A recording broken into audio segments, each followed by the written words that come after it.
You've probably seen it. 4 circles. What you love. What you're good at. What the world needs. What you can be paid for. Find the overlap. And that's your ikigai.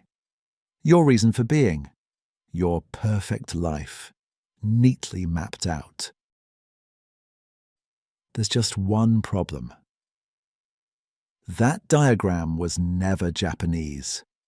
It is actually British. And the real ikigai, the one that's been part of Japanese culture for centuries, looks nothing like it.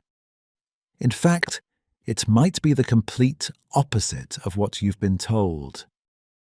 And once you understand what it actually is, you'll realize you've probably already experienced it today.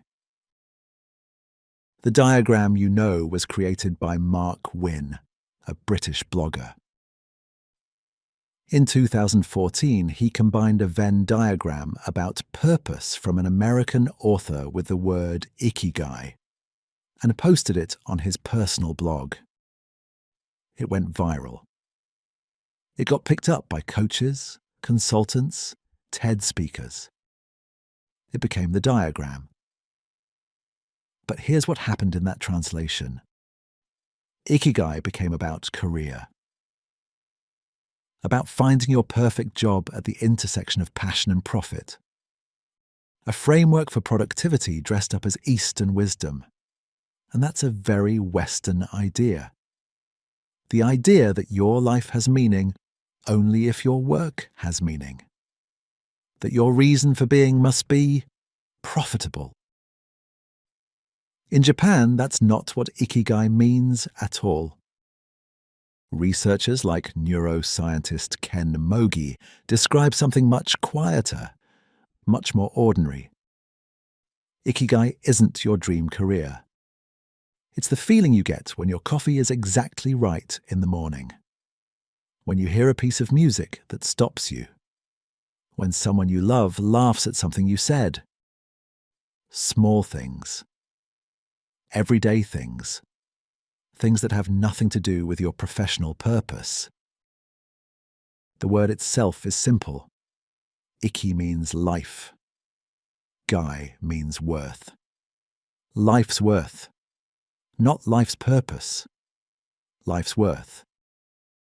And in Japanese culture, that worth doesn't come from achieving something great. It comes from noticing something small.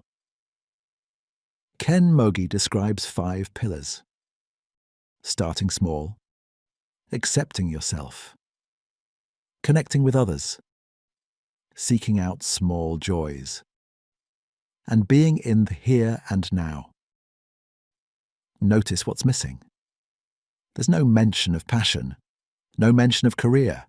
Just start small. Be present.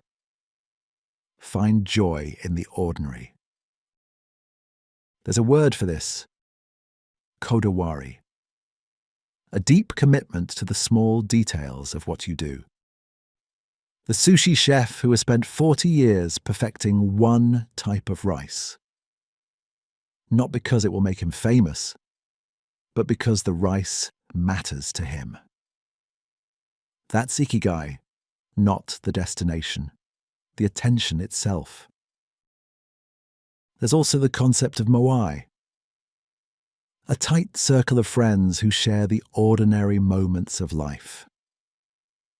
Researchers found that this sense of belonging, not purpose, not passion, was one of the strongest predictors of a long and happy life. So what the research actually shows is this. Ikigai is less about finding yourself and more about losing yourself. In a conversation, in a craft, in a moment that asks nothing of you except your full attention. Now, if ikigai is really about small things, small anchors, then you'd expect to find traces of it in the most extreme circumstances imaginable. And you do. In the 1940s, an Austrian psychiatrist named Viktor Frankl survived 3 years in concentration camps. And what he observed was striking. The ones who survived psychologically weren't necessarily the strongest. They were the ones who had something to hold on to. A person. A memory. A small ritual that made the day bearable. Frankl called it meaning. But not meaning in the grand sense. Sometimes it was just a mental image of someone they loved. A piece of bread saved for the morning. The way light came through a crack in the wall. Small anchors. In an unbearable present. Frankl argued that meaning arrives 3 ways. In what we create, in what we experience, and in the attitude we choose when facing suffering we cannot avoid.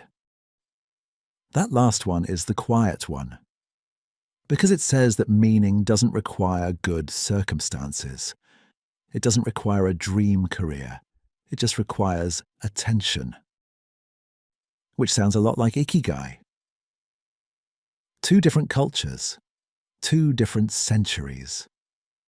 One observation, that a life worth living isn't built from the top down. It's noticed from the ground up. So here's where we land. The diagram sold to you as ancient wisdom is actually quite new. The real ikigai is quieter, smaller. And maybe that's why it's got replaced. Because we're more comfortable with a framework than with a feeling.